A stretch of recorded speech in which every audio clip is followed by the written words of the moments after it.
আসসালামু আলাইকুম বন্ধুরা, আজকে সবাইকে জুমা মুবারক। আসলে আমি অনেকদিন পরে জুমার নামাজে গিয়েছিলাম। অসুস্থ ছিলাম আমি অনেকদিন, এই কারণে জুমা নামাজ পড়তে পারি নাই। আপনাকে দোয়া, আল্লাহর রহমতে আমি এখন সুস্থ হয়েছি। আল্লাহর লাখ কোটি শুকরিয়া, মহান আল্লাহ তাআলা আমাকে সুস্থ করেছে। আসলে আমি বাইক অ্যাক্সিডেন্ট, ছোটোখাটো একটা অ্যাক্সিডেন্ট হয়েছিল, আল্লাহ তাআলা বাঁচাইছিল। মানে ব্রেক করছিলাম তো হাই ব্রেক, এটা পড়ে গেছিল, পরে পায়ের মধ্যে একটু ব্যথা পাইছিলাম। আপনাকে দোয়ায় এখন আল্লাহর রহমতে আমি সুস্থ। বিগত 1.5 মাস আমি হাঁটতে পারি নাই, কবজির মধ্যে সমস্যা, তো এই জন্য হাঁটাটা একটু দেরি হয়েছে। তো এখন আমার আল্লাহর রহমতে অ্যাক্সিডেন্টের পরে আমার চিকিৎসা এবং কি আমার সব কিছু মিলে আমি আলহামদুলিল্লাহ এখানে কোনো কষ্ট হয় নাই। যদিও বিপদে পড়েছিলাম, আল্লাহ তাআলা আমাকে কোনো বিপদের মধ্যে রাখে নাই। আপনাকে দোয়ায় আমি আল্লাহর রহমতে এখন মোটামুটি সুস্থ হয়ে গেছি। আমার হয়তো কোম্পানি আমার জন্য একটু অসুবিধা করছে, যে কোম্পানি আমার বেতনটা মূলত আটকিয়ে দিয়েছে।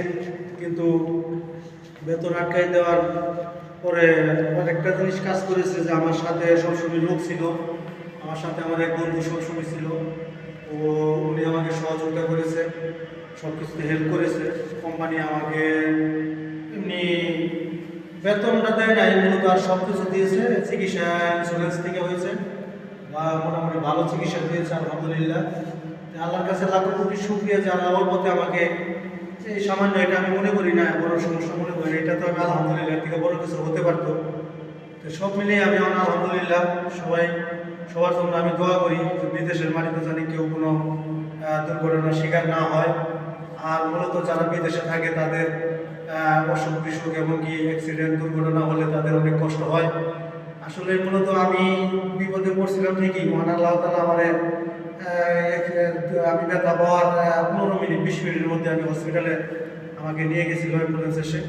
তো মূলত আমার চিকিৎসাটা খুব দ্রুত হয়েছে, খুব আলহামদুলিল্লাহ, খুব ভালো চিকিৎসা হয়েছে। বাসায় আমার কোনো কষ্ট হয় নাই, খাবার দাবারে আলহামদুলিল্লাহ। তবে আল্লাহর কাছে আমি শুকরিয়া জানাই যে আল্লাহ তাআলা, মহান আল্লাহ তাআলা কাউকে যেন এই ধরনের বিপদের মধ্যে না রাখে, সবাইকে যেন বিদেশে বিপদ থেকে মুক্ত রাখে। আমার মতো যেন অনেকেই বাইক রাইডার করে, অনেকেই রাস্তাঘাটে গাড়ি চালায়, কারো যেন এই ধরনের দুর্ঘটনার শিকার না হয়, এই দোয়া করি। আর মূলত আমি এখন কোম্পানি আমাকে যে দায়িত্ব দিয়েছিল, আমি এখন এই মোটরসাইকেলের আসলে মূলত মোটরসাইকেলের ডিউটি আমি করবো না, অন্য কাজ নেওয়ার চিন্তা ভাবনা করতেছি। তো সবাই দোয়া করবেন আমি যেন ভালো একটা চাকরি পেয়ে যাই। আর আমি আসলে যতটুকু সমস্যায় পড়েছিলাম সৌদি আরবে অ্যাক্সিডেন্ট করে, আমি কাউকে বলি নাই, কারণ অনলাইনে কোনো ছবি দিই নাই, অনলাইনে কোনো ছবি পোস্ট করি নাই। কারণ এই কারণেই যে আসলে এইগুলা দেওয়া ঠিক না। অনেক মনে করবো না জানি কত ভয়াবহ সমস্যা হয়েছে, টেনশন করবো। হ্যাঁ, এই কারণে আমি আসলে কারোই বলি নাই।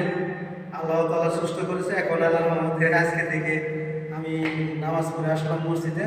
এখন থেকে কন্টিনিউ মোটামুটি ভিডিও বানাবো। সবাই দোয়া করবেন, সবাই ভালো থাকবেন। আল্লাহ হাফেজ।